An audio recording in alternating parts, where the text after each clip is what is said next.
Hello and welcome to the Old Man Orange podcast. I'm Spencer Scott Holmes, bringing you another Old Man Orange Presents Via VHS episode.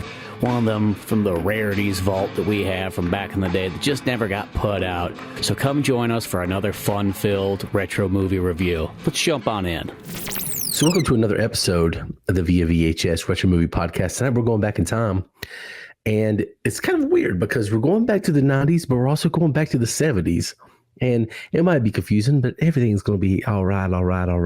It's going to be all good because we're talking Dazed and Confused, and we're kind of keeping in this summer movie trajectory, even though we're still in May. But I think we're just so amped for the summer. Like, let's just do it. I call it the pre-summer party is what we're going on with these movie packs. You know, we had Surf Ninjas leading us in. We went with the Baywatch, Bash at the Beach, WCW tie-in. And now I felt like, you know what we need? We need a little bit of Dazed and Confused, the final day of school, you know. And this movie, as you said, it's a 93 movie that's about 76, but it almost fuses two things all together in a way that gives you two types of retro vibes. Retro vibes, summer vibes.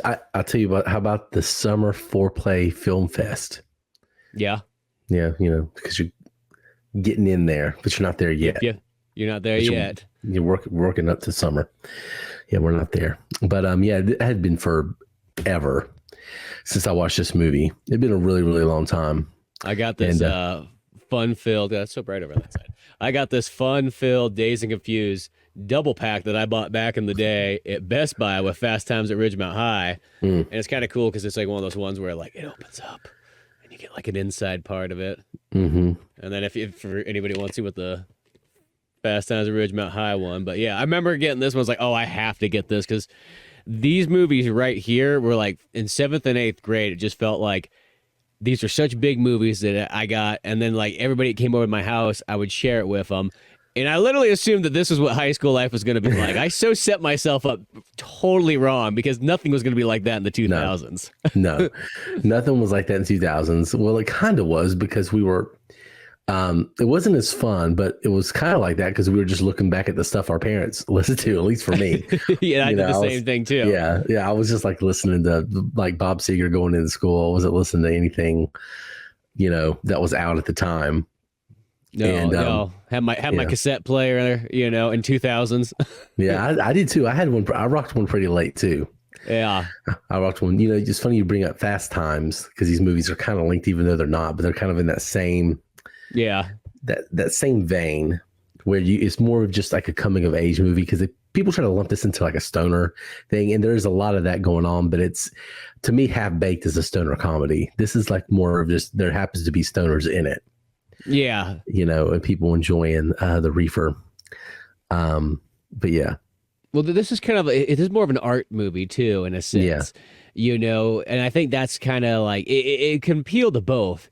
Like it can appeal to like someone who's in just a like film like in general and just really likes that medium a lot. But then it can also appeal to like your buddies who are like, hey man, let's get high and like watch Dazed and Confused. So it really works in both ways. But in a sense, Dazed and Confused, it's a hangout movie. Yeah, it's definitely a hangout movie. It goes along the same lines as Clerks as well too. It fits in that same ballpark, you know. And I think that's the thing is it gets lumped in with Fast Times at Ridgemount High, but Fast Times at Ridgemount High is also another kind of like, in a sense, kind of classy movie at the same time too. That's Penelope Spheres who did Wayne's World and Suburbia that we watched at one point in time. Actually, ironically, both of those movies are tied to a director that did a movie called Suburbia. Isn't that weird? That is weird. You know, but it's like the Universal party pack because Universal sort of owns the teen movie like big hitters because not only does Universal have these two films, they also got Mallrats, they got Animal House, they got American Pie, like, you know what I mean? Like they really like kind of own the college, high school, like, you know, hangout party films.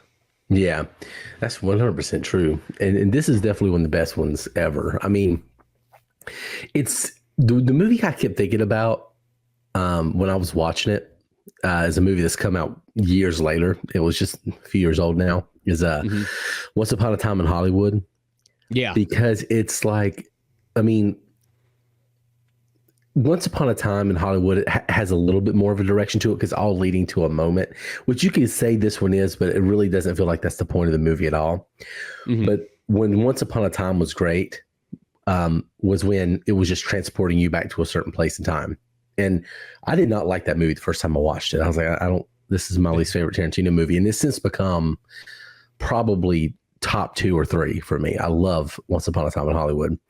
And there's this moment, when he's like in the car, and Brad Pitt's in the car and he's just driving through Hollywood and he's listening to Bob Seger and he's just kind of taking you you're like time traveling. Oh yeah. And that's what this movie kind of does. No, that's the cool thing about these ones is they really do take you back to a time like 100%. And especially for me growing up, like these kind of movies, it's just like I watched almost so much like romanticism films that probably like jacked me up in a sense. Because I will say that's the thing about romanticism. As great as it is, though, it literally put you into like you will never have this. Just to let you know, at the end of the day, we gotta stop and sit you down. You can't go back in time in a sense, no matter how hard you try, you never will be back in those time periods. So you got to watch it, like how deep you get into that. But gosh, this movie here, just sitting around with friends, as I said, like you'd show it to like everybody. It kind of came on over and whatnot like that. Did you watch this a lot, kind of like in 7th, 8th in high school? I didn't watch this until probably after high school.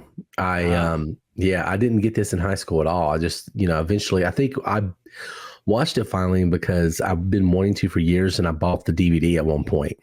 And I was like, yeah, let's just pop this in. And, of course I loved it, but I missed that on that. But I've always been very jealous of the 70s kids. Like very, very, like the 90s, like we had it good in the 90s too, especially as a kid. Yes, I think 90s definitely. I think 90s was better for kids.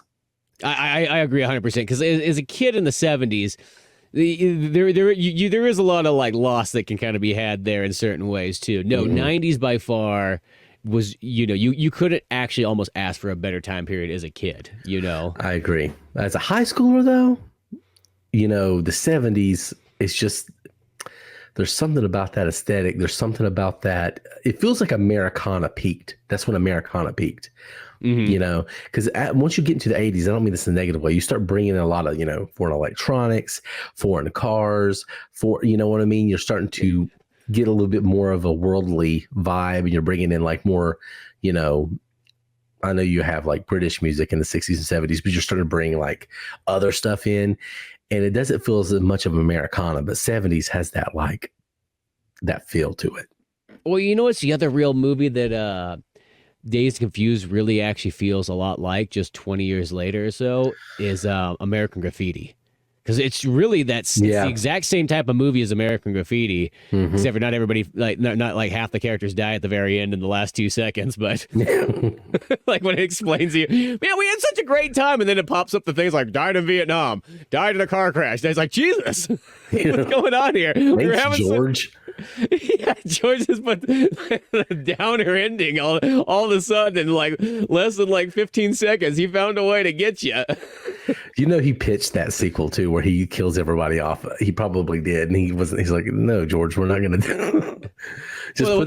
Well, then when they do the sequel, then they have to make a real artsy way of doing that second American Graffiti, where it's like, okay, it plays at 3 different time periods of all these characters and you'll see it like in 3 different movie making styles and so on. It's got actually some cool stuff going on in that sequel. There's a lot of experimentation, but like it's just one of those ones like, God, it would be so much easier if you didn't kill half those characters off in that ending thing, and you just saw where these guys went like in their college years. Yeah. Yeah, that would have been the way to do that. He could have done like 2 or 3 of those. We did get Star Wars next, so yeah, we really can't complain. But this movie, and this is the most like specific thing, but like there's like back in my hometown, there's this little ice cream shop, and it's never, at least in my lifetime, it's never been a Dairy Queen, but you could tell that it was either a Dairy Queen at one point or was trying to be a Dairy Queen. And it has the old school Dairy Queen thing, not this thing like this. It looked like an old Dairy Queen.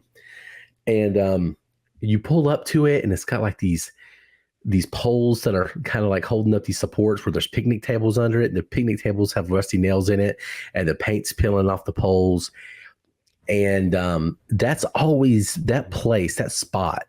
When you pull in, it's a gravel pull up, and it's right by this place that's in our hometown. It's called Younger Avenue, which was where my family lived way back in the day.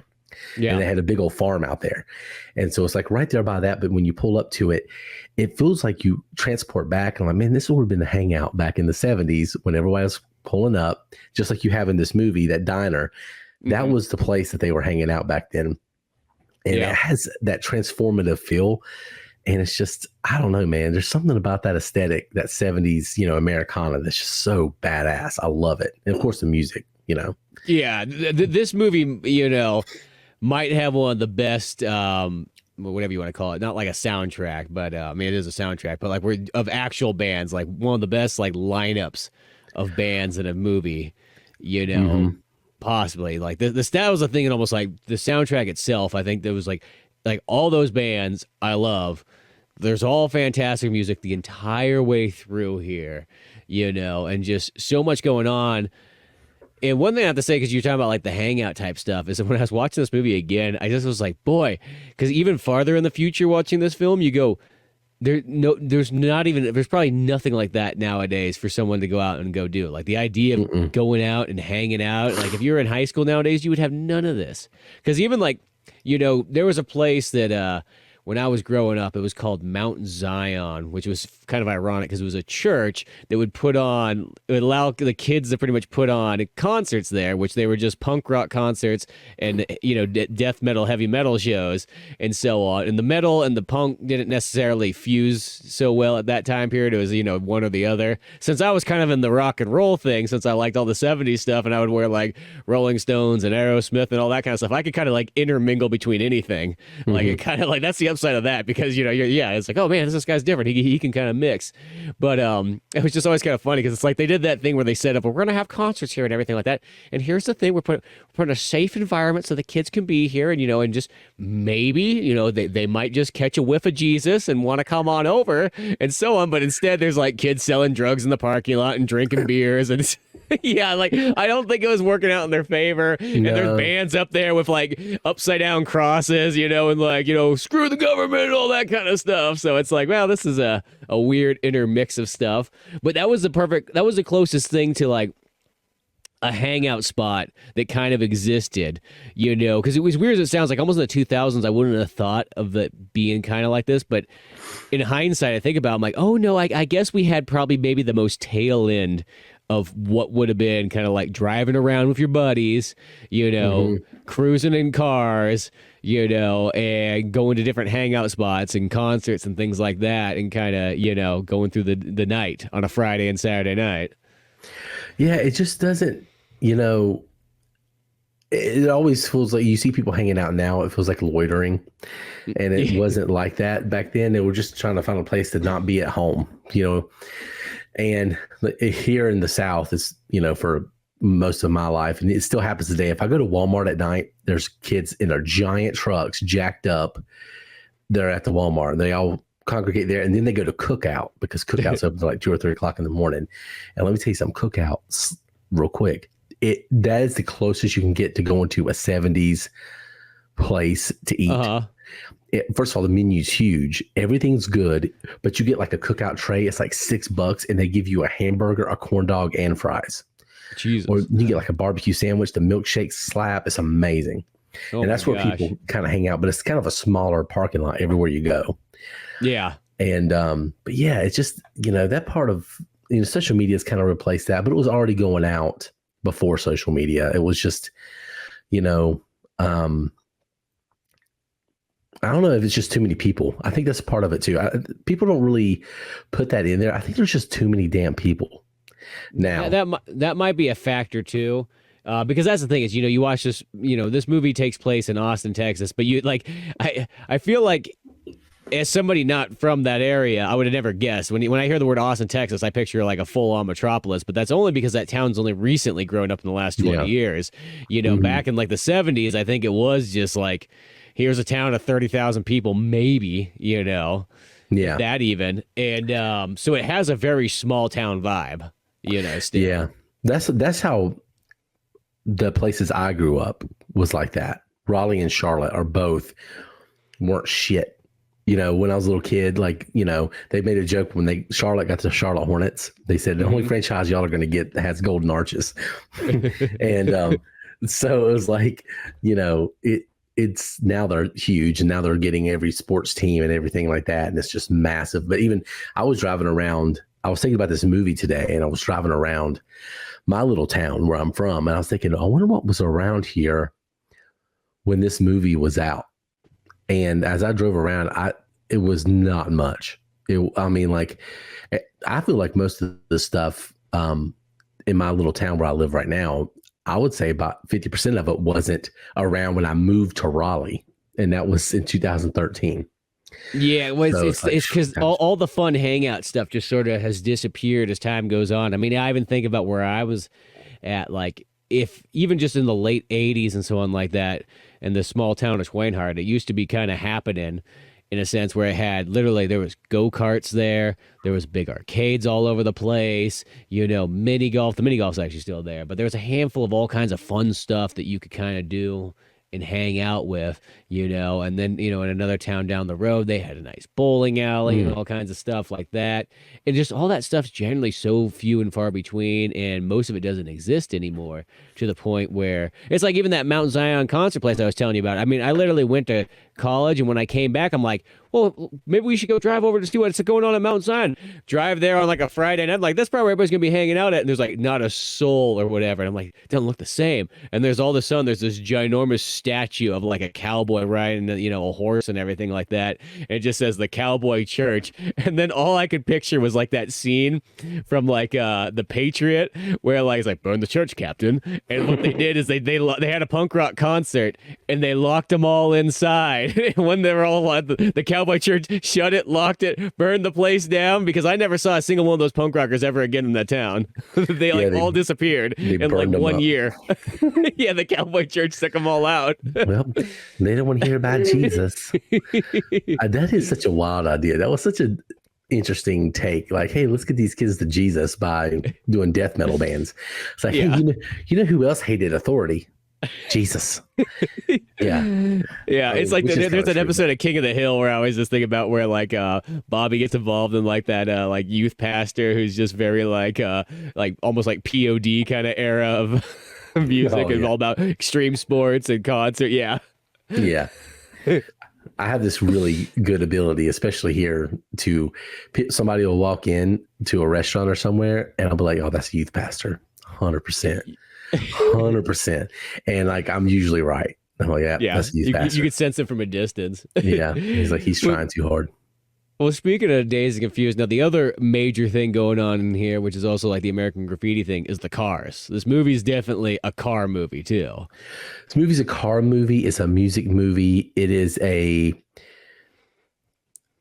really, the best way to describe it is a fuck you, the 70s are the best movie, is the best movie. That's because it highlights, it's almost inarguable when you watch it. You're like, our music was the best, our hangouts were the best, our cars were the best, but the cars in this thing, man, did they really have all those muscle cars back then? No, well, I think it's a little bit cranked up for the movie, for sure. A little bit, but not. I definitely think it's one of those. It's not as bad as like when they do movies nowadays. I notice and they do like period pieces. Sometimes they crank it up a little bit too much, and I go, okay, now it doesn't feel realistic anymore. Now it just feels like someone just, you know, took a look online at 1985 and designed an entire room based on that, like what they saw.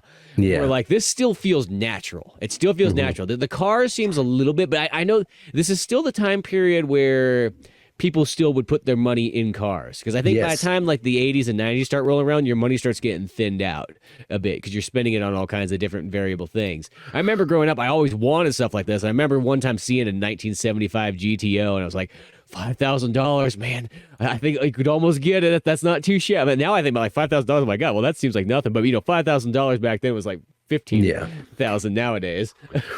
Well, I think car culture, you know, this is something I think about a lot because I used to be a big NASCAR fan. And I think about what kind of killed that sport. And it was because it was so tied to car culture. Yeah. And, you know, the American love affair with cars. There's so many think pieces written about that. I mean, you could go anywhere. But what was cool back then is you could get a car like that and you could do stuff to it.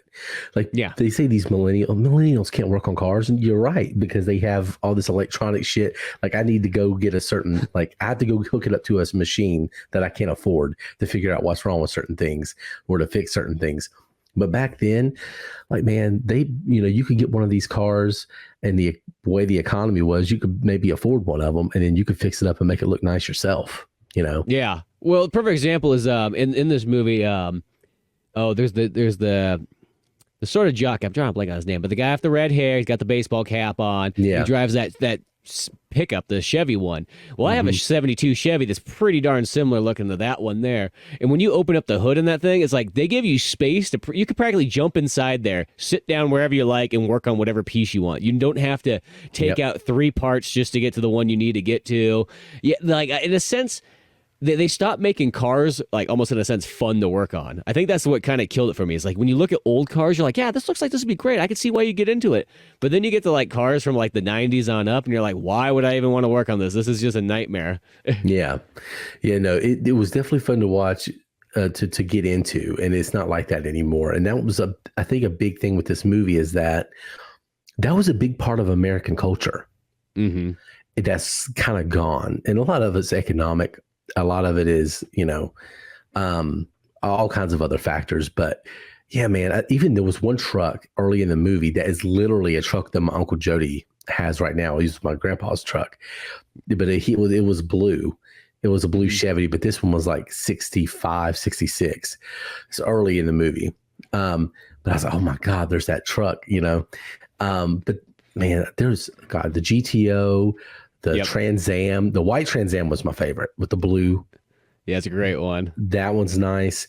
I don't remember seeing hardly any Mustangs though. I don't think there is one in here. If there is, it's like it's only in for a second. There's some Volkswagens in here. There's a Volkswagen thing. There was that was a big. My grandparents had literally throughout my life dozens of Volkswagen Beetles. Nice. And I rode in those all the time as a kid. That was just something I was in all the time. Yeah. Well, and even speaking of cars, like I feel like the last hoorah of anybody that was super into cars was literally the Fast and the Furious generation. Yeah. The people that from Fast and Furious 1, 2, and 3, like that was kind of like the last one where it's like, hey, you could take a Volkswagen or a Honda or a Toyota and soup the living daylights out of it, and it'll be faster than a Ferrari. Like that's like the last time period. And then I feel like once that kind of went out the window, that's it. That was the last hoorah kind of car culture right there. And now it's like one of those ones, like I think most kids are kind of like, oh, the robot's going to drive anyway, so why bother learning? Which I mean, I kind of get it. Like, I'm looking forward to the robot driving me around too. Yeah, the robot driving is a great thing because think about it, like I want to go somewhere after work. I'm be so tired. Well, I could sleep on the way. Yep. And then wake up in the morning somewhere cool. That's gonna be awesome. That's gonna be awesome. I know. I've been thinking about it for like the past decade, and it's like there's so many possibilities to gonna make it awesome. But, oh my God! But still, at the same time, gosh, just this, driving around, hanging out with friends, going places and so on like that. You're hanging out at the Emporium, where they got this cool arcade and everything. Gosh, there's so much special stuff there, you know. And just almost seeing the lifestyle of like that transition between, okay, you just graduate out of elementary school and now you're going to become part of high school and how you're going to fit in. Yeah. Like there was a lot of stuff that seemed a little fantastical in the early parts of the movie, like with the hazing. Yeah, well, I always kind of wonder because it's like, I always ask people when I watch the movie, I'm like, did you know of anything that happened like this? Because I'm not saying that hazing didn't exist, and obviously it's still like 20 years before my school days, but like I feel like I'm like, is this more of a Texas? I always wonder, is this more of a Texas thing than anything else? Like the certain style of hazing going on here with the paddles and everything like that. This definitely has a huge Texas element because the football element, the way they take it so seriously. I mean, there's that old man when they're at the baseball game and the starting quarterback leaves and he's talking about stats and like why they're going to be so good last year. That's how people talk about college football. Yeah. But in Texas, high school football's just like that too. And there's some Texas elements in here too. But I feel like, I mean, Texas is awesome. I mean, I've never been, but it's just everything that they, praise it to be is like peak Americana. And I can see some of this stuff existing in like pockets, but not all of it in, one place. Yeah, it's definitely, a brought together story, because I know the whole thing is, Richard Linklater, is the guy that writes and directs this, but I think this movie also, everybody sort of brought in their own opinion. Like, it's one of those films like, hey, if you got something better, say it. If you want to change your character around, go for it. Like, this was definitely a collaborative project for sure. Mm-hmm. Yeah, there's a lot of stuff in here that seems kind of weird, but man, what's so crazy about it is this movie is so effectless. It's not, it doesn't even feel like it really has a point. But I wish they'd make more movies like this, is because the point of the movie is to just like transport you into another place. It's almost an atmospheric kind of thing. It's like to transport you to a different time and place and feel like you're part of that. And the story, who cares, but like the characters are good. Mm-hmm. And I think that's what kind of makes it work. You could tell there's a lot cut out though. Yeah, well, the movie, I think they shot like it was, like the original cut, it's like 165 minutes, and then they trimmed it down to under 2 hours. And yeah, a lot of the characters kind of lose some of their like scenes, and some people get more and less, and so on. Like Milla Jovovich gets less in here because but it'd be almost, this is one of those movies I always thought they'd be like just to have an extended cut for no reason, but just to be a special edition thing. I'm gonna say it's similar to like the Mallrats one, because there's a Mallrats, I have it on DVD where Kevin Smith, he does it kind of interesting. He puts the alternative cuts in there of scenes, and then it has like an extra like 30 minutes or something to the entire thing. So they just add in stuff that's not necessarily better, but it's just like, here it is for you to see and kind of see what it's like. And it's just cool. Like, and this movie, I feel when I watch this movie, I go, I would like to see like, just to see what it was like to add like an extra 20 minutes into it or something like that. Yeah, because like the stuff with the statues kind of is a very abrupt, and you're like, what happened there? And that's a cut scene, and that was a Milla Jovovich kind of thing. Yeah. And then her character and that stoner guy kind of disappeared a little bit. I know there was some tension between main character London and him. Yeah. But so I don't know if that had a whole lot to do with it or not. But there's definitely some stuff that kind of is cut. So it's kind of abrupt, but it doesn't really matter because everything is just about hanging out, being a day in the life. And then, but let's go to the official stuff for this movie, kind of jump into the rewind review. All right. Hold on 1 second. Wait a minute. What? Oh, I clicked on the wrong thing. Well, you know what the true point of this movie is, though? What's that? The true point of this movie is getting Aerosmith tickets. Oh, that is true. Like, come on, can you think of something better than getting Aerosmith tickets in 1976? The hell is that? I bet they didn't put on a very good show, though. I have to admit that, like, as much as I love Aerosmith, they probably put on a shit show because they were a shit show at that time. That band was definitely out there. Yeah. Well, 76 probably would have still been like, if you saw them in the later 70s, is probably where it started to get really downhill. Yeah. I would say 76, so. They might still have it somewhat together. Yeah. They were still probably a mess, but. Yeah. Yeah. All right. So, okay. So this is twice in 3 weeks that we've been hanging around 1993. So there's some overlaps here in the box office, but we're mostly hanging out in 1976. Oh wait, that's what I was going. Give me a second. We're going to start over. I'm going to look up 1976 box office because I was going to just go by the time when the movie is taking place this time instead of the. I think that's kind of fun because that's like almost like if you were with these characters hanging out, what would you be able to go see? Yeah, I agree. Let me just see.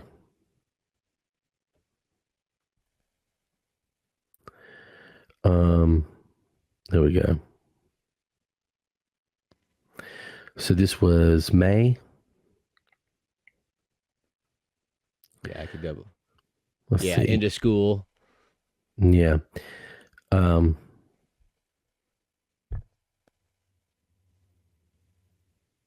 feel like it's a big movie. No. Holy cow. Yeah, there's really nothing. The movie that comes out the same day as this is a movie called Mother, Jugs, and Speed. That just has the most 70s sounding title. I feel like I need to see that now. Grizzly. Oh, yeah, Grizzly. There we go. Yeah. Let me just look up here in April. Man. All the President's Men, which they reference early in the movie. Mm-hmm. Because when he calls him, oh, shit. I can't remember their names, but he goes, I guess that makes you deep throat. Oh, yeah. So they're referencing All the President's Men, which that makes sense. Because that came out in April. So, and Bad News Bears came out in April. Great movie. Yeah. Okay. So we got those two. And then Richard Linklater directed the other Bad News. That's remake. Crazy. Yeah. Mm-hmm. So we have those two, and I'll look at the box office for that week in '93 too. And the music I already looked at. It was for the same time. It was kind of weird, but there was some really good stuff on. I mean, there was Rolling Stones, Doobie Brothers, and all that stuff on there. So, all right. So, jumping into our rewind review, we like to go back in time also and look back at the week that was when the movie was released. But this week's kind of interesting because it feels kind of weird going back to when this movie was released because it's just such a transformative picture that you kind of want to go back to when the movie was set. So we'll look at both a little bit. But starting with the box office, the week this movie was actually released, September 24th, 1993. You have a movie called The Good Son. The Good Son. Number one at the box office. The Program at number two. A movie that we talked about recently when I think we were doing Surf Ninjas, The Fugitive, one of my favorite of all time. Great film. And then way down here at 14th, you have Dazed and Confused. And you just see a lot of, True Romance, Jurassic Park, Man Without a Face, Sleepless in Seattle. And, this movie is one of those 90s movies that didn't do well at the box office, but cleaned house on video. Oh, exactly. It was the exact way that I watched it, where you bring over your friends, you show them it, and then they go out and buy it themselves, like 100%. And that, I mean, I'm doing that with DVD, but that's how this movie works. Yeah, and there was a lot of that in the 90s. Shawshank and so many other ones, but I thought that's what streaming was going to do for a minute, because it was kind of doing that. Like, okay, I can't make money if this at the box office, but I could do this on streaming and, it might make an impression. There was a lot of those that did that. Mm-hmm. But yeah, now streaming is just like, how much garbage can I turn out and people watch it? And, Yep. Yeah. But, it's become the junk TV once again, just, Yeah. If you were going to the theaters though, in 1976, I think this movie takes place it's either 26th or 28th, 1976. Yeah. Into high school sometime then, Yeah. Bicentennial, big time period as well. Mm-hmm. Yeah, that's always something I would have loved to experience. And so the 250th will be 2 years? Oh, yeah, I guess it is coming up real soon. Well, why haven't I thought of that? I don't know why. Yeah, that's just all of a sudden. Yeah, gosh, we're going to hit at least somewhat of a big role there. I think 250 is pretty big. Yeah. I think it's a big deal. Yeah, so we'll get to experience that. Everybody's like not American right now, so I don't know if we'll get to enjoy it. Assholes. But anyway. Yeah, we got to put some America back in there. We do. Just like 76. Oh, man. Okay, just real quick, though. I don't really have a horse in this race for this next election because I'm pretty much out of it. I'm like, I guess I'll just sit on the sidelines and watch two people fight each other. Yeah. But I will say that Trump will make a big deal about the 250th. Yeah, The he fire of the definitely will. base. He's going to make a big deal about it because he's probably going to get in there. Yeah, he'll probably put himself on there as Uncle Sam. Oh yeah, he's gonna. Oh man, they're gonna do a huge thing, and everybody's gonna be so mad about it, and like we can't celebrate America and whatever. I'm going to. 4th of July is my favorite holiday. Oh yeah, Eat meat and blow shit up. Yeah, exactly. You know what I mean? I'm- Everybody's patriotic on that day, no matter what. Yeah, well, most people. But yeah, if you went to the movies in May of 1976, you won't see a whole lot of good stuff from May. But the movies that were left over from April, All the President's Men, amazing movie, which is referenced in this movie because he says that deep throat joke. Yep. And I can't remember the names he calls them, but he essentially names them like the characters, like Dustin Hoffman and Jesus. Not Paul Newman, Graduate, but oh God, Midnight Jeremiah Cowboy? Johnson. Who played that? Robert Redford. Yeah, it's Robert Redford and Dustin Hoffman playing that movie. And that's right. Yeah, he's referencing their characters whose names I can't remember. And then he calls the other guy Deep Throat. Yeah. So yeah, and then you also have Bad News Bears. Yes. Yeah. And there's no point really looking at the music charts. I looked at them, but everything that would have been represented is represented in this movie. I mean, yeah, this movie has the biggest music chart. You're not going to outbeat it. Yeah, nothing can. They said the like 1/6 of the budget was spent on getting the rights. It does get a little exhaustive. They're in the middle when they're kind of cruising around like that little the burger place or whatever. They from scene to scene, every scene it starts a new song for like 6 scenes in a row. And it's like, okay, I get it. You know, it starts going music video like. Yeah, it was like a little much there for a minute, but I mean, so many good songs in there. But yeah, I mean, and it was a lot of good American rock too. I mean, you know.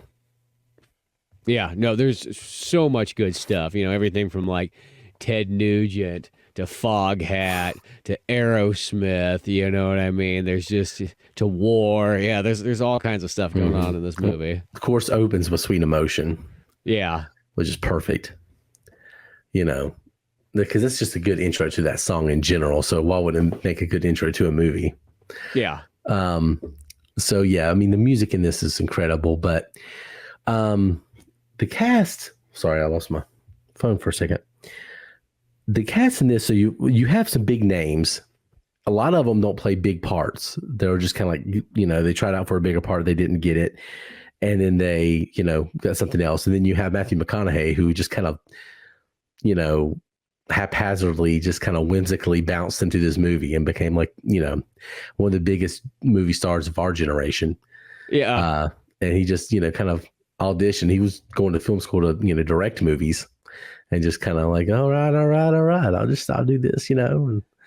And, well, my favorite one when I think of Matthew McConaughey is I remember when People magazine put Matthew McConaughey as like the hottest man of the year or whatever. And all I thought was like, well, you know, what women like at the end of the day is they like that guy who's like, that's what I like about all the high school girls. I get older, they stay the same age. The same age. That's what a woman wants, apparently. They want that guy. Well, I mean, even the redheaded girl in this who like just seemed like not the type that would be interested in, and was like, he's Matthew McConaughey. Yeah. You know, he just these two get geeks here and jump in with us, and we'll get out of here. Well, he's one of those people that just oozes charisma. Like he just, he's got like he's right up there with Tom Cruise in that regard. Just, you know, Tom Cruise, you want to hate him, but he just has so much charisma, and sometimes he's had too much. But he's just, you know, he's just one of those people that's just whatever that star quality is, he has it. Matthew McConaughey's one of those people. He just, you know, he's got a great actor, like where like he could be in a movie where the movie's not even great, but you're like, dude, Matthew McConaughey was amazing in it. Yeah, you know, like he'll never be bad. No, but he's had his ups and downs in his career and stuff, and I think he's starting to ease his way into politics, or maybe not. I don't know. Who knows? But, you know, obviously Ben Affleck plays a part in this. Parker Posey, you know, Renee Zellweger's there for like a brief second. And then Joey Lauren Adams, who I've always big crush on her when I was growing up. Oh yeah, that's 90s as all can be. You know what I mean? Rats and Chasing Amy as well too. Yeah. Well, she has that kind of, her and Renee Zellweger kind of have that same face a little bit, very similar. Yeah. So when you see Renee Zellweger in the movie for like a split second, you think it's her for a brief moment, and you're like, oh wait, that's not her. But you know, everybody like I can't think of many movies that were cast as well. Yeah. Like this movie is just, they nailed every casting for it. Like right down to the stoners, to Matthew McConaughey was perfect for his part. I mean, that's one of the things that really, I think, sets this movie apart, because a lot of these people didn't go on to have great careers after this, but man, they all did a killer job in this movie. Well, that's the thing, is all the characters in this are pure fantastic. They are done so well. They feel so lifelike. There was one thing that, another thing that we used to do back, and well, it started in elementary school and that kind of went into high school, I guess. But like, it used to be like me and my buddy Cisco would be watching a movie, and then we would kind of go like, we'd make characters for the movie and go, okay, you'd watch a movie and you go, okay, you would choose your characters, and then you would think of other people that you knew from school and whatnot, and you would play them to like the kind of the roles and things like that. This thing went great, and then I remember we started adding other friends into it, and then one friend kind of found a way to make it seem so lame, because he went and he explained to one of the girls at school, he's like, yeah, in the character club, and he referred to it as that, and it was like, the second you called it the character club, I don't know if I want to be a part of this anymore. It used to be a fun thing to do. You're sitting down watching a movie with your buddies, you just kind of did that. The second you call it the character club and you tell other people about it, you just look like you're a psychopath. What a douche. Yeah, I got really invested in this idea, and then I was like, it was wow. great, because like you would sit down, you'd watch a movie, and you'd go like, you know, I remember we even had rules too. Like when we were watching Predator, like nobody could be Arnold Schwarzenegger, so you know everybody chose their character. And I remember I was Billy because I liked Billy a lot, and so on like that there. And you just everybody picked that, you know. And you know, sad we never had any black friends, so our buddy RJ, who was Philippine, always played the black guys. See, that's funny. I had a lot of black friends growing up, but I was geographical differences. Yeah, I used to make the joke, because where we were at is like the only black kid in school was a Native American. Like that was all you had. It was not at the time. It's like, you know, now things are different, but that's how it was. It was just like there was white kids, there was black kids, or there were white kids, there was Native American kids, and then there was, you know, some Asian kids from like the Philippines and so on. That was like the mix of it all, and that was it. Oh, and Mexican, of course. Yeah. That was what was weird about me growing up in where I did was, you wouldn't think it would be so diverse, but it really was in my little rural area of North Carolina. It was actually, we had everything. I wish we had a character club. I wouldn't have called it that. Yeah, the character thing was kind of cool, because you pick anything. You pick a video game, you can pick a comic book, you pick a movie, a video, whatever.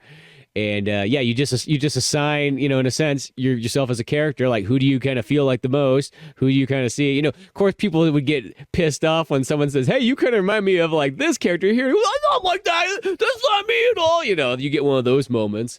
And they do that thing where they act the way that character would act, and you're like, yes, as they're protesting it, they are proving even more that they are that character. Yeah, that's funny.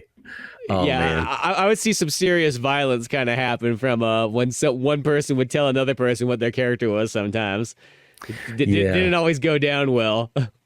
Yeah, we always had that kind of, but just fighting over which Ninja Turtle we were going to be was you know, the brawl or Power like Ranger. That.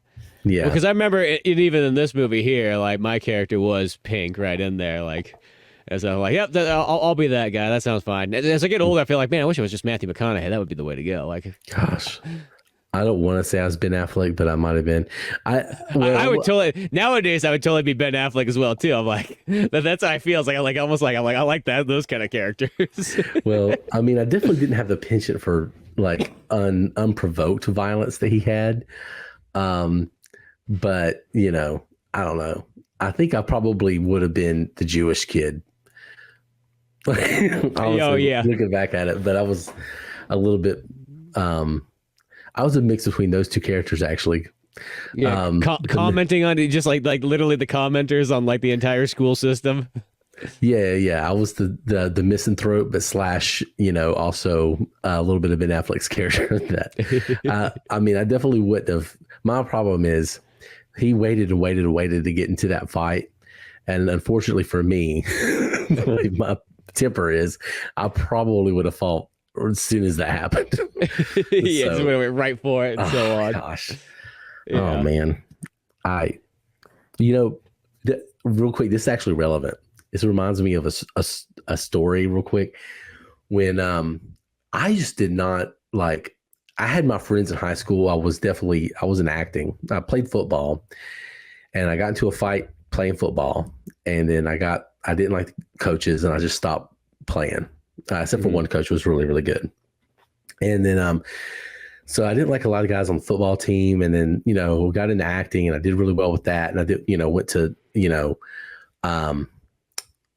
all these competitions and stuff, and then when I changed from I went to like a Christian school in middle school, and I came back to public school, and I was bullied really, really bad, and I just didn't have a lot of friends for a long, long time. And then it finally, I started gaining some friends, but I was definitely kind of like on the outskirts. I wasn't with the popular kids. I was with the drama kids and some of the redneck kids that like NASCAR and stuff. That was kind of where I was at.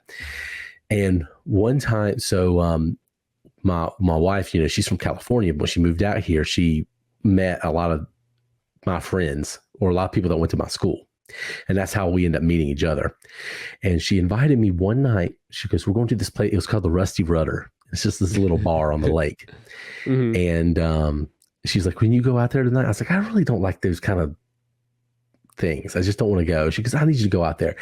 And I went, and literally everyone I hated in high school was there. Is that you knew darn well that you shouldn't have been there? Oh my God. And see, we weren't even in the same town. We were just down the road. We were down the road like 20 minutes. Like we were, on the lake. We were getting close to Charlotte. But it just turned out everybody was there. And, my buddy Dustin, who is how I met my wife and his, through his wife at the time. He's like, "Wesley, just calm down. Everything's will be fine." But I was on edge. I was super on edge. And it was the opposite of how everybody was hanging out in that movie. It was just weird. But this guy got really, really drunk, and he kept hitting on Kristen, who was we were just dating at the time, whatever. And I almost got into this huge fight, and everybody had to calm me down. And I was like, I'm never hanging out with those people again. And I literally have not seen any of them ever since. Yeah, of course, I moved 2 hours away. Yeah. That was the last time I wanted to see any. I was like, I hated that night, and it turned out it was my fault, but it turned out exactly like I thought it was going to. And I was like, man, high school was not fun for me like this movie. I did not enjoy it. So watching this is kind of like almost fantastical, because it's like, oh, this kid's just, this little pitcher kid, this scrawny little bastard just goes out, makes friends, gets drunk, gets laid that first night. Yeah. Everything works out for him, other than he gets a beating at some point from Ben He does Affleck. get his ass beat by Ben Affleck, but he even gets him back. Yeah. All in one night. That kid had the best arc. Yeah, he really did. He had pretty quick progression. Yeah. I mean, he literally had the whole high school experience in pretty much one night, and he wasn't even high school yet. He just got out of eighth grade. He just graduated 8th grade. Yeah. Yeah. But yeah, that was the best arc. But it is somewhat fantastical. But yeah, I'm not fond of the people I went to high school with. So like when they were doing the reunions, because this year would be 20th, and I was like, fuck that. Well, no, last year was 20th. I was like, no, fuck that. I'm like, no chance in hell.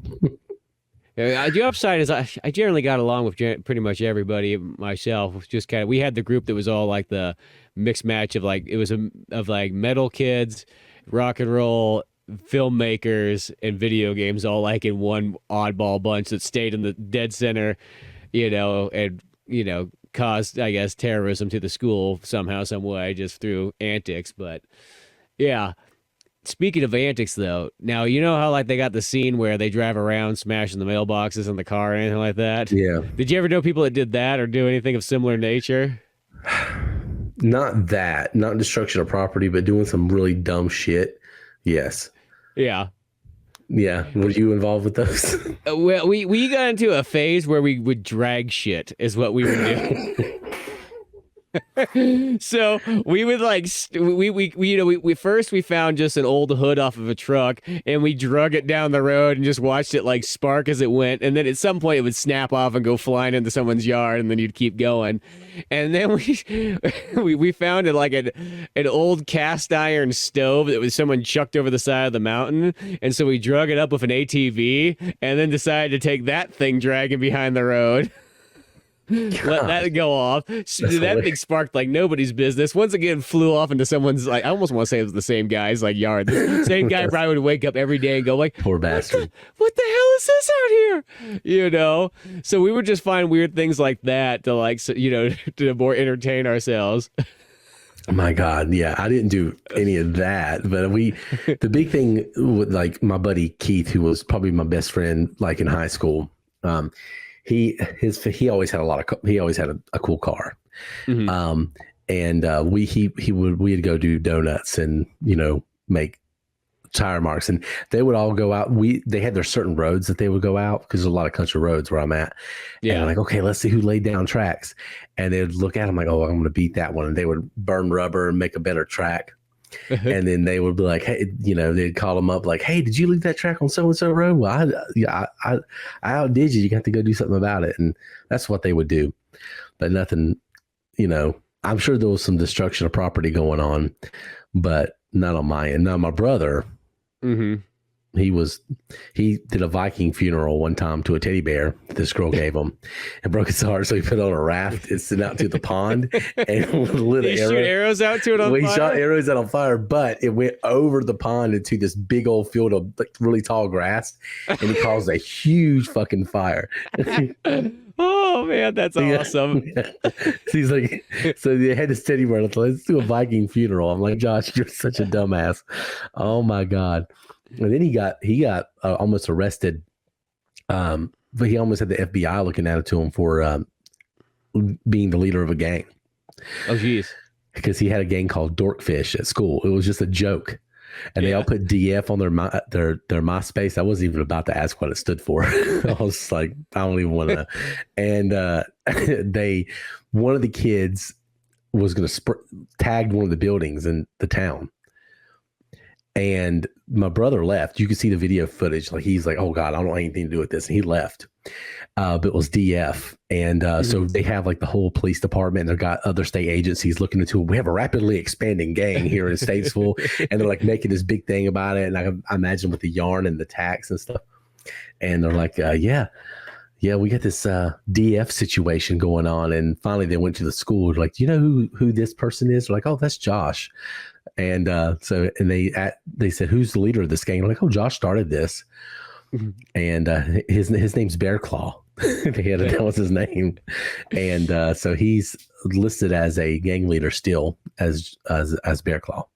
Bear Claw, that's amazing. Yeah. I love how, like, kids can do stuff that like just total jokes, and then in a sense adults will take it like it's so serious. And oh it's my like, God, nobody really ever gets it. Like, you know what I mean? Gosh, well, that was him too. The Viking funeral thing was pretty serious though. He caused yeah. That fire doesn't help anything. Well, that was like, because like, after we did the dragon stuff, we just kind of did like, harmless fun, I kind of call it. But then I remember there's other people that wanted to up the ante past us, and then they started going out just chucking things through windows. I'm like, yeah, I'm not having any part of that. Nope, that's not me. Didn't y'all roll cars at one point in time? Weren't y'all like rolling? Jump cars. Oh, okay. I didn't we didn't roll cars, but we would, because there's a lot of mountainy, like, bumps and hills and so on, and so we would jump vehicles and so on like that. But those vehicles don't jump very good at all. Let me tell you that. No.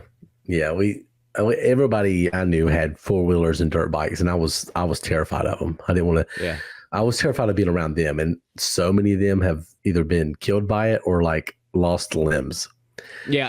Well, it's like that one. The older I get to, it's like, I don't think I would ever touch a motorcycle again or anything like that. ATV, like unless you were just putting around like at a very slow speed, like It's one of those ones. I always call it. It's one of those things. It's either all in or not at all. If that's your main jam in life, by all means do it. But if you're just doing it just like casually, it's like when someone's like, "I'm gonna go get a Harley," just casually. Don't do it. No. If you're not gonna live the lifestyle of a biker, don't do it. Yeah, don't do it. It's wasting all in or not at all. Yeah. Yeah, I would much rather get one of the cars that was in this. Oh gosh, as I said, there was a 75 GTO. I can always think about like, man, I wanted it so bad. Was the orange one? No, it looks similar to that orange one, but it was a green one that I remember finding, and I was like, oh, this would be sweet, and just that kind of stuff and so on. Too bad though, it's like where I grew up though, there was no cool place. Like they got that burger joint there that's like the old 50s drive-in diner. The only thing I can think of as the closest is down in Modesto, which is like 2 hours away, George Lucas Town. You have like a Sonic's is about the closest thing to getting that experience still. Yeah, we have a few Sonic around here, but it's not. Cookout has replaced it as definitely the hangout spot because it's just the food is good and cheap, and tons of it, and you'll see tons of kids there. But yeah, didn't have a whole lot like that either for me growing up. But man, there was a lot of being close to the NASCAR stuff. There was a lot of really cool cars where I was growing up, and some kids still had some pretty bitchin' rides. Even in high school, there was some super sports and stuff like that. And I was supposed to have a midnight blue Mustang. It had white interior and a white soft top. There we go. That car was being saved for me, and then Hurricane Hugo took it out. A branch went through the car. Not just the roof, the car. The whole thing. It went through the roof, and then it went got a little bit of the seat, and then it got through the floorboard.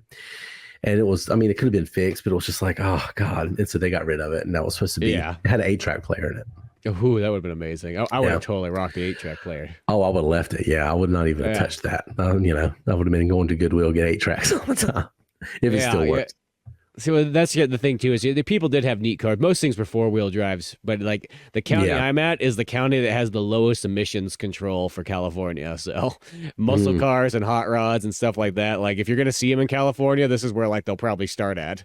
Oh, I see what you're saying. Because people can like, they can kind of get them more dialed in here because the emissions, it's kind of funny. Like you're in the area with the most amount of trees, but for some reason the emissions are like the lowest. Oh man, well maybe that's because of all the trees, and then you're like, the trees suck a lot of it up, unfortunately. But actually, in a weird way, that the carbon is actually not bad for the trees as people think. That's actually good. It makes them grow even stronger. Yeah. There's here it's like you can, if you're past a certain date, if the car's old enough, then you don't have to have any of those regulations. It doesn't even matter. That's cool. Yeah, it has to be pretty old though at this point. Yeah. But man, this movie it is weird because what we've mostly been doing is kind of reminiscent. I think that's the big thing in the movie. Obviously there's the arc you mentioned kind of as we were going in between was to go get those Aerosmith tickets. Yep. But that's like there's really two kind of arcs in the movie. Is the kid, is he going to turn in the letter to the football coach, and is he going to comply? And even that, I'm like, why do it? Why not do it? It's just say what you're going to do and do what you're going to do anyway, and just say that you're going to behave. So I never really understood why that was such a big deal in the movie. And going and getting the Aerosmith tickets, and then just the young kid that's kind of being introduced to it following his night, because I think he's the most interesting character in terms of just his arc in it, from getting his ass beat early on, being in middle school, and then by the end of the night he becomes a man pretty much. Yeah, pretty much. Well, I feel like those are the two main characters of the movie. I know some people would look at it's like, oh, there's not really those two are the ones that the story pretty much revolves around those two guys and how they progress. And one is that, here Pink is, he's in a sense fighting the power. It's the thing is just like, he's just not gonna, if someone tells you, you can't do this, this and that, I'm not signing up for, literally, those reasons that I do not want to be a part of, and he's almost he's at this like a changing point in his life. Like does he want to be here in this small town of Austin, this teeny tiny town that's only going to become like the biggest town in like 30 years from now, or or is he trying to get out to somewhere else and to leave all this behind and change it, and maybe he doesn't want to just play high school football and be known for that, and that's be the highlight. He doesn't want to be a Bruce Springsteen song of like glory days. Is pretty much what it is. Yeah, and I think he doesn't want. There's a lot of pressure on it because like they're expected to be good, and he's like, not going to enjoy playing because now it's like everybody's depending on him because he's starting quarterback, and I think he's just like, I just want to enjoy my high school years, and everybody's putting this big weighty thing on my shoulders like going to state or winning state. I think he just wants to kind of hang out, go see Aerosmith. And that guy, he in a sense mingles with multiple different people, like, because that's the coaches are always making like, I see who you're hanging out with. You're hanging out with the stoner boy and those nerds over there, like in a sense, like, I don't like it. Yeah, you're hanging out with these losers. I'm like, yeah, but you just kind of encompassed everybody, like pretty much everybody that's not a female. You don't want me hanging out with. Yeah, and he does kind of get, he hangs out with the stoners. He hangs out with the kind of the nerd, kind of introspective, introvert group, which is the ones I identified with the most as they're just driving around. And everybody else is like, let's go get beer. Let's go get, and this guy's like talking about, does President Ford's brain trauma affect the economy from playing football back in the day? And things like that. And I'm like, okay, I definitely identify with these. That's the shit I would have been talking about. Yeah, no, I definitely like those guys too, because I always feel like when I look at movies like this and someone like that, I'm like, I want that exact same experience, but can I minus out the drugs and alcohol? Yeah. I used to always say, like, I want that Motley Crue experience, but can I get it without the drugs and alcohol? I know that sounds so weird to ask for, but yeah, I mean, I know it does. I know it sounds prudish to some people. I guess that's called the Kiss experience. Let's be honest. Yeah. I mean, that was the same for me though. Or Ted Nugent. Yeah. It was the same for me. I didn't care about any of the other stuff. Like I dabbled in everything, but I was like, I was just mostly interested in chasing girls. Pretty much was my only vice. Everything else was just watching movies and video games and going out in the woods or something. But yeah, that group is definitely the ones I mingled with more, because I had some friends that were really close with me, and I remember we went to a museum a few years ago, and I was like, oh man, they're doing a thing on Watergate, and this guy's like, what's Watergate? And I was like, how are we friends? Like, as we bring up all the president's men again, but it's so weird how that kind of stuff works. Yeah, exactly. No, I know. And that's what I think about with like, those characters. That's what, there's one line I will say, like when watching it, because you think about like the kind of nerdy guys, and you got the guy with the dark curly hair. The one line that I feel is kind of off, like, and it almost just feels like they threw it in there just to try to get maybe some comedy out of it, is the one where like he's kind of explaining like how he doesn't want to go to whatever law school or whatever he's going for. And just want to dance. Dance. I'm like, that seems so out of place. That feels like that was one of those lines where he was just maybe joking, saying it in there like as an ad lib, and then they kept it. Yeah, because it feels like they're making fun of Footloose, which hasn't come out yet. It kind of feels like that. You're right. Yeah, like I'm just watching this again. I'm like, that feels kind of off, because it's weird. Because like I also saw on here that they put this movie in like the top 50 like biggest comedies of like the last 30 years. And it's kind of weird. I'm like, I mean, it's got funny moments in it. I don't picture it like a comedy. I mean, no, it's just more. It's just it's a coming of age movie. It's really hard to pin this one down. It's got coming of age elements. It's nostalgia elements. It's a drama. It's a comedy. It's still got a little bit of everything in it, because it kind of just bounces around from moment to moment to moment. So you don't have any one particular thing. But yeah, that part did really, really feel out. But where they, the two moments in the film where they, especially when they go to the big party at the end and stuff like that. Yeah. That part seemed like the most solid and cohesive. Like once they got to that part, like it felt like they didn't cut much from that. No. And that part just seemed like it's kind of interesting because all the characters kind of come together at this big old hangout, you know, and just them intermingling from there. You have the freshmen that have just been brought in. You know, there's, of course, the douchey old seniors and so on like that, and just the intermixing of the two, you know. And the people that shouldn't be there. Yeah, exactly. Speaking of even douchey, it's like, you know, the weird ones like the Parker Posey one. When I think of like that hazing's even weirder. The man hazings where they're going out paddling boys' butts is kind of sounds gay as all can be on paper. You know, that's one of those. That's why I feel like that's got to be a Texas thing. Only like in Texas would straight men go out and paddle young boys' ass, and not think of that being like they just were running around the Castro district in like San Francisco. You know, it's just like one of those. It is Austin. It is Austin. It is Austin, so, you know, it is known for weird. But I feel like Austin back in these days is probably when Austin was more not that much different than the rest of Texas. Yeah. I think Austin kind of became like that as time went on. Yeah, the hazing with the girls, too, was weird. And Parker Posey was way too into it. She was kind of a bitch. Yeah, I mean, I know that's her character and so on like that, but that's a weird one, too, where it's just like... And the weird thing is that they, like, the fact that, like, they continuously do it, like, cycle after cycle. Like, no one goes like, hey... Did you realize this is stupid? I mean, at some point somebody probably did because you don't see it anymore. Yeah, you know. But yeah, they had real quick. I was thinking about that that party though at the end. Did you ever throw any parties like that or? Not really myself. See, my kind of party is I would invite a bunch of people over to watch a movie like this, and we would hang out and drink soda and eat pizza. Same. You know, that would be what I was. Sometimes there are the parties like this, like there's literally a party spot that would be kind of equivalent to this, like just driving up the hill from where I'm at because I live on a mountain. So of course on Forest Service Road, that's where stuff happens.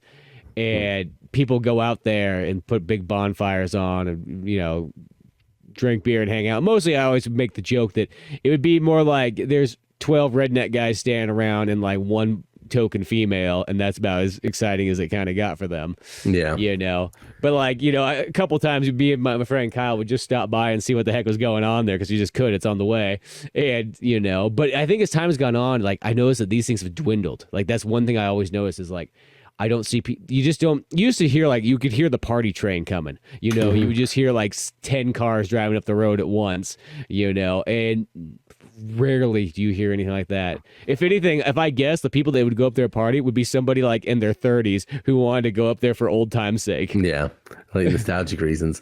Yeah. Yeah, he's going to go up there. I'm going to go up there with a case of Sierra Nevada and just do it like it's the old days. Yeah, it's going to be something like that. No, it's 100% like that because I don't feel like these Gen Z kids, you know, have any social life, honestly. No, and I just don't picture them going out and be like, you know, oh, they're going to go to a rager or, oh, they're going to, you know. Yeah, I don't, like, I feel like they might do, like, you know, a couple of them like, oh, let's sip some beers together, you know. Yeah, I don't know. I just, obviously, they don't do 100% seltzers. Oh, yeah. They don't do crazy party things. There's not a bunch of drunk firefighters out there that are trying to, like, you know, molest the young boys or anything like that. Let's be honest, there's always just some douchebag guy that's like literally like the Ben Affleck character that really has gay tendencies. Let's be honest, that's what it is at the end of the day. Yeah, it's suppressed gay tendencies. Just because I like when I see the Ben Affleck character, I'm like, God, that's like almost like what would stop me from going to any of those parties is I know there would be some guy who thinks he's fucking tough shit there, who's gonna be, you know, yeah, like that's exactly what it's gonna be. You know, he's gonna get some kind of like law enforcement job. He's trying to get some kind of firefighter job. Always trying to get something of authority. And you know he's just gonna, yeah, because you would see that would be such a common one. You would just get this, and then you think about it, you're like, why the fuck is this guy who's like 20 years old hanging out with like, you know, these high school people, you know, and something like that. I mean, I guess 20 is not that, because I was trying to think of like what do you think Matthew McConaughey's age is character wise in this movie? I feel like he's probably like early to mid 20s. See, I don't even think he's that old. I really think he's only like 20. Because everybody seems to know who he is already. Like, so I'm picturing he's one of those guys who just, you know, at the maximum when like Pink and the other guys first got to high school, which was only 3 years ago because they're not seniors yet. he might have been the guy graduating. So he could, I'm thinking he's at the most only 3 years older than them. 2 or 3 years older. That's what I'm guessing. Is in a sense, he was maybe the senior guy that was cool when they were freshmen. Yeah. I don't know. I feel like he's probably, I was actually going to say 25 initially. Yeah, he feels sort of like it, but I'm just thinking realistically, like just in the context of all the characters, I'm guessing he's, like in a sense, if they're 17, he's maybe 20 because you can buy beer at 18 in this time period still. Yeah. He's thinking about going to college, but he's still working. So it says that he's probably only been doing it for 1 or 2 years, Yeah. I mean, it's hard to really pinpoint. I should have looked that up to see, but, I don't know, but you're right. There's always those people. It really nailed that party thing, and it shows how universal it is because there's always the same kind of people. There's the people that you don't want there that cause all the trouble. There's the people that shouldn't be there because they're too old, and then you have, the mishmash of people. What I was going to bring up earlier is one time I was working in a movie theater, and my parents were out of town. I was still living at home. And I'm like, he's like, yeah, my family's in Florida. He's like, oh, that's really cool. I was like, yeah, I said, you want to come over and play Madden? Because we were all really into sports. He's like, yeah. And it was my friends, Jeremy and James, these black guys, and they're twins. And like, yeah. So Jeremy and James come over, we're playing Madden. They're like, oh, hey, so-and-so is just getting off work. And he come over. I was like, yeah. So he gets over there and then he invites people I've never met. So now I've got a few people and they're like, oh, what are we doing over here? It's like, oh, his parents aren't home, blah, blah, blah. And then all of a sudden I hear like 6 cars pull up. Yeah. It's just all at the same time. I had 50 people in my house before I even knew what the fuck happened. And that would have been the biggest anxiety for me. It was terrible. I already have high anxiety when there's too many people just over at the house in general. I've always had a rule that I generally say you don't exceed the controller limit, which on a video game system back in the days that's a good one. You really don't, because once you go past that, then you start having 5th wheels and 6th wheels and so on like that. But even still, like, even if you had if I did like a movie party, because that was like a lot of times what I did. So, you invite a handful of friends over and whatnot. You could have 6 or 7 people and easily get together and watch a movie on a big old CRT TV back in the day. And it wasn't like out of the question, Yeah. That was the kind of stuff I was into. But that night it just got out of hand. And it just got out of, it was just a little bit of Madden. That's all you wanted to play. And the next thing you know. Yeah, they definitely exceeded the controller limit for my PlayStation. Yeah, they did. And I took all the stuff. I got all the bottles and I went to the yard and I took everything to the dump. And but I missed a bag. And when my parents got home, but I was like, what's in the trash? He picked it up and it was all bottles. And he looked in there and he got so mad he came at me with a crowbar. He wasn't going to do anything. I think he definitely contemplated it. Yeah. And I still don't know if he ever believed me that it was an accident, because I really did not mean for that to happen. It just ballooned out of control. It just literally did. It's just like, how do you explain that? Yeah. But yeah. So I think our party experiences weren't as fun as the Moonlight. What was it called? Yeah. The Moon Tower. Moonlight Tower. Yeah, the Moon Tower out there. Yeah, and them climbing that made me nervous. Yeah, that's one of those ones too. Like, because I think about that kind of stuff. I mean, there's like fire towers out where I'm at, like old Firewatch towers, which nobody seems to use anymore. I think just now you got satellites, so why? But like, yeah. You could technically somewhat go out and climb some of those things if you wanted to, and so on. Oh man, that actually sounds kind of fun. It's actually kind of cool. I remember me and my dad did it once. You got to like drive way out to get them, because they're not anywhere next to anything. Yeah. So you got to get on motorcycles and go a distance. But they're pretty cool though still. But that's what it kind of reminded me of. Yeah. That they had a really, really good backup spot. I feel like they should have just went there in the first place instead of the house. Instead of the house with the dad and his Milla Jovovich is yeah. Dazed and Confused is one of those movies. It's kind of like a quintessential watch. It's one of Quentin Tarantino's favorite movies, which makes sense when you see other stuff that he's done. Well, yeah, it's 100% seems like a Tarantino movie, like in a way, you know, it's in that same, I mean, the same way that Clerks and all that kind of stuff, like they all kind of reminisce. You're in the 90s, you know, into kind of indie filmmaker era where there's all these guys making talkie pictures in a sense. That's just like the big thing of this time is you just have the movies where nothing really happens, but you have a hangout picture.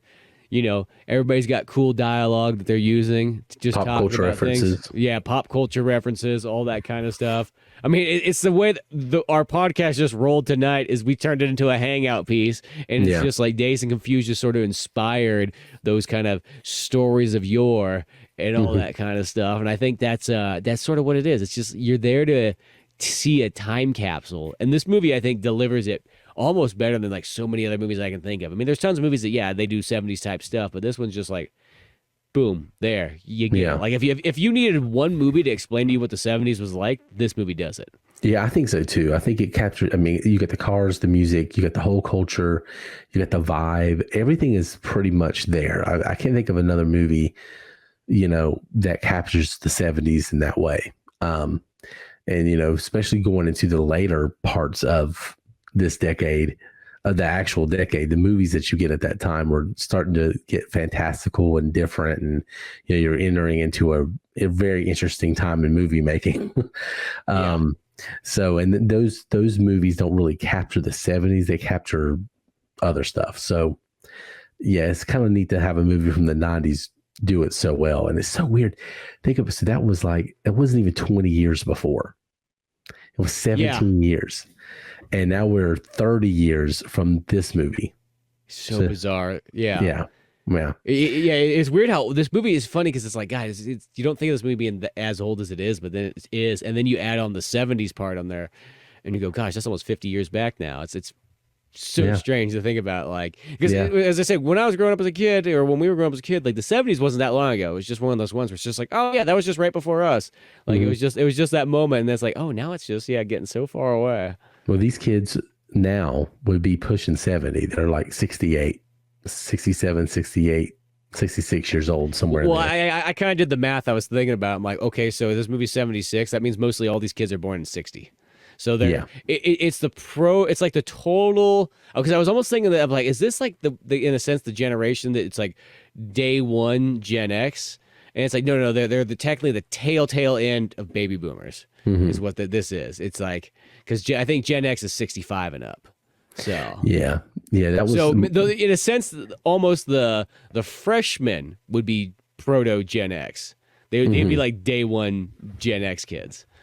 Yeah, I think you're right. It's really in that weird transitional phase, and you know that late boomer, early Gen X thing is kind of like the Zennials. Like we're kind of you know, in a weird, you know, spot. It's kind of weird, but because I always feel there's generally two sectors that nobody ever brings up, but for every generation thing, there's like part one and part two, and one part always gets forgotten. You know, it's kind of like the millennials one, in a sense, or the generation Y, I like to call it better, but like there's the early part, which is like what I always think is like us, that relates more to Generation X, but everybody refers to all the millennial like bad stereotypes, which is technically the younger ones, the people that are like, you know, in a sense 5 to 8 years younger than us. Like I noticed that's the big difference. It's my sister. And it's like the same way I look at these. It's like, okay, so, you know, the freshman kids and the Dazed and Confused, well, those are all like the 80s kids, which is like, you know, Gen X, which really sounds weird, but like Breakfast Club is Gen X. Like, but nobody refers to that as Gen X, but that is 100% Gen X. Like, The Breakfast Club is a full-on Gen X movie, but when people think Gen X, they think Spice Girls and things like that. Yeah, it's so weird how that stuff works. And it's almost like they need to break split it it more. I think they need to break it by decades. I think that's how it should be. It should just be 80 to 89, 90 to 99. Like, that's how it should be. Yeah, I think your decade go, or even, I think even better would be like 85 to 95. Yeah, 95 split down, to 2005. Down the center. Because like some kids will be like, I'm a 90s kid. Are you? Yeah, you know what I mean? You're 89, yeah. Okay. Yeah, because it was, for me, I was born literally almost to the day, straight in the middle of the 80s, like right there, right in the middle. So look at you, you're literally 10 years past this movie, or when it takes place. No, I'm less. Well, oh yeah, wait, you're 85. 80, well, almost 85. Okay, yeah, that might right at the tail end of 84. Yeah, a couple days from 85. But yeah, damn, yeah, it's so weird. Think about it. So my son's Gen Alpha. yeah. Just to sound like a champ. Yeah, I swear to God, it's so cool. Gen Alpha. Yeah, they got Gen Beta is coming up soon. Yeah, that's gonna be the shameful one. It'd be called a beta. Yeah, Nobody wants to be called the Beta generation. Yeah. Which, let's face it, that's Gen Z. Yeah, that definitely was. Yeah, sorry y'all. But I don't know. Everybody likes to talk shit about their followed up. The funny one I was thinking of is Gen X is still, nobody ever says anything about Gen X. It's always boomers this, and for some reason Generation Y that. We're like both the boomers and Generation Y are the ones that have jacked everything up somehow, some way. But for some reason, Gen X just has gotten it never comes up in conversation. Nobody ever puts blame on them. Nobody ever throws them under the bus. Nobody ever says that the world's ending because of their, because they were in the Star Wars and Indiana Jones. It's funny how I don't know how that they just sort of skated by out of the way of everything. I feel like they've been abused enough by the boomers. It's just a weird one. It's even the Gen Z kids started calling old first-person shooter games like Duke Nukem and Quake and all that kind of stuff. They call them boomer shooters. And I'm like, are you just associating everybody who's over the age of 25 as a boomer? What's going on here? It's let's be honest, boomers are the ones that didn't want us playing these shooters in the first place. So that's a very bizarre notion to give it. Yeah, the Gen X parents were like, go ahead. Yeah. They were the cool ones about it. Yeah, because that type of the more it's when you have hippie parents, they're like, you're playing a game where you just murder people over and over and over again. Jeez. Yeah, the government's trying to tell you something and trying to change you. Yeah. It's weird. Gen X just kind of gets left out. I guess they just were latchkey kids. They were kind of abused. They just kind of stay out of it. I just wonder when it will maybe the second that they become the old generation, they'll come up again and so on. And, the Fast Time at Ridgemont High era of people, the tie it into my double pack of Dazed and Confused here. Yeah, there you go. The Fast Times era. Old Spicoli. But, I think this movie personally, I think this blows the wheels off Fast Times. I love Fast Times, but I think this movie's. Yeah. It's a special one. It's one of the best movies of the 90s. It's one of the best hangout movies, one of the best coming of age movies, killer soundtrack, killer cars. Some good looking girls in this one. I can't help it. It just is. 70s. Yeah, 70s. It's just an outfit. 70s it's just a cool time period. Everything about it it just says cool. And it's funny because in the movie themselves, it's that weird thing where the movie is saying how amazing the 70s is, but the characters in the movie are going, the 70s are kind of lame. Yeah. Yeah. They're like, the 60s were better and the 80s are going to be so awesome. And I'm sitting here looking back and I'm I think the 70s were better than both. And I love the 80s, but yeah. Don't get me wrong. I love the 80s too, but yeah, it's that kind of one where I think sometimes it's that thing you don't know what you have, in the moment, but you will in the long run. I think a lot of it too had to be because economically it was so tumultuous and just now. Gas crisis and all kinds of stuff. Gas Watergate. crisis, Watergate, Ford. Vietnam. Coming off Vietnam. Then you go into Watergate, then you got Ford, and you get Carter, who would have been elected. Tries his best. He tries his best, and he was elected probably 5-6 months after this movie come out. Yeah. Oh no, less than that. Yeah, this is going into the summer. He's elected in the fall. So yeah, that's crazy.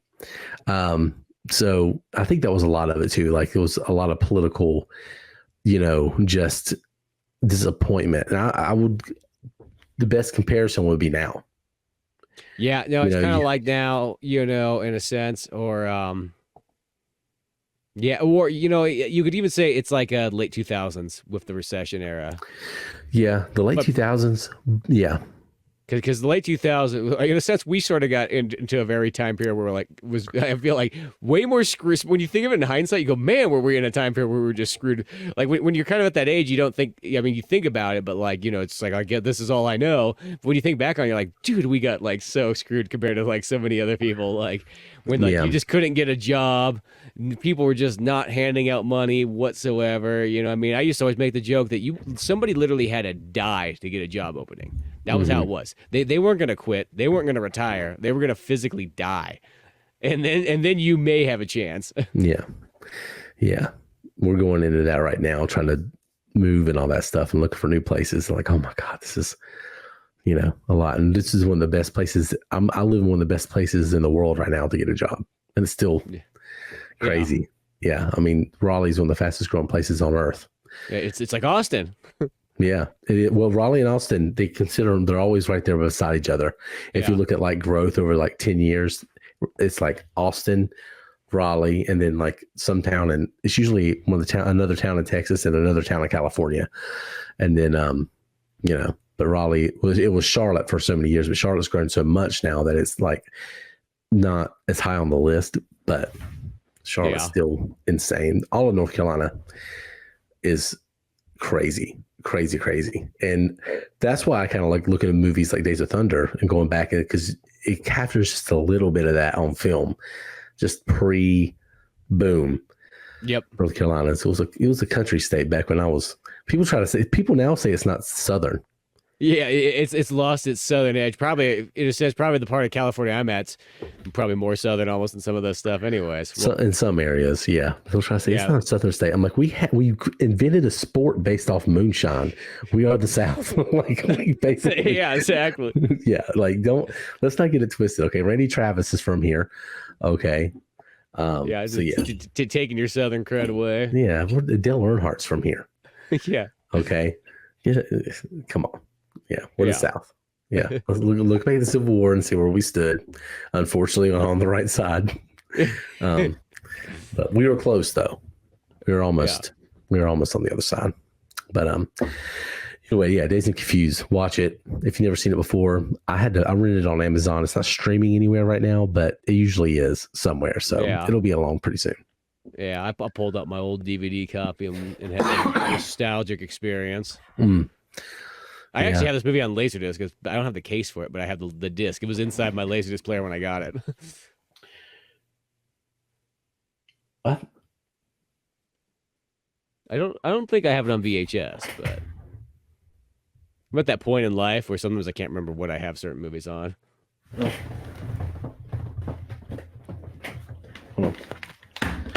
Oh, look, you might have it. I think you got it there. Deep down inside. I would have watched it. Oh, geez, yeah. That's actually the kind of an interesting looking cover, too. Because the funny thing is Dazed Confused has that cover, it's the same with, like, the DVD cover. Like, that it really does sort of mislead you on what this movie is. Like, that cover is not the tone of the film. Yeah, it has, like, a psychedelic kind of, like, acid kind of cover, Yeah. Weed and acid kind of thing, and it's I had to move private parts to get that one, but that's a great film right there, guys. That Private Parts really, that would almost be like in that same ballpark as it was one of those movies I watched like religiously as like a kid, with my friends. Like in a sense, I assumed that when I was doing podcasting, like I just picture, I'm just like Howard Stern. I guess that's what I gotta. You channel my inner Howard Stern, and that's what I go with. And I think, especially in the early days of podcasting, you just said whatever you wanted because you're like, well, that's what Howard would have done. Yeah, he's still kind of there as one of the front runners. But anyway, Dazed and Confused. Watch it if you never, if you have it on VHS, that would be even better. Watch it on there.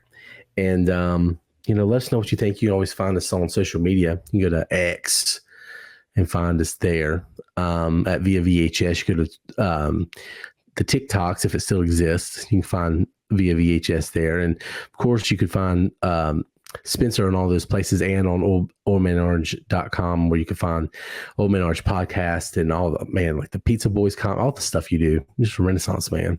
All kinds of fun stuff. Yeah. I think, what, if I was pegging you actually as somebody in this, you're the blonde kid. Oh, yeah. That hangs out with a Jewish kid. You know, it's funny because like I would have thought that back in the day, but now when I was watching the movie, I was literally like, I'm like, yeah, I probably am sort of like that guy almost in a sense. Yeah, like he intellectual, but more chill. And that guy, the other guy is just he's a little too much out there. Yeah, but watch Dazed and Confused, relate to it just like we did, reminisce, think about high school. If you have any cool high school stories you want to tell us, I guess you can go ahead and tell us on any of those platforms. But anyway, go watch Dazed and Confused. Thank y'all for listening to another episode of Via VHS, and y'all have a good one. Via VHS is out.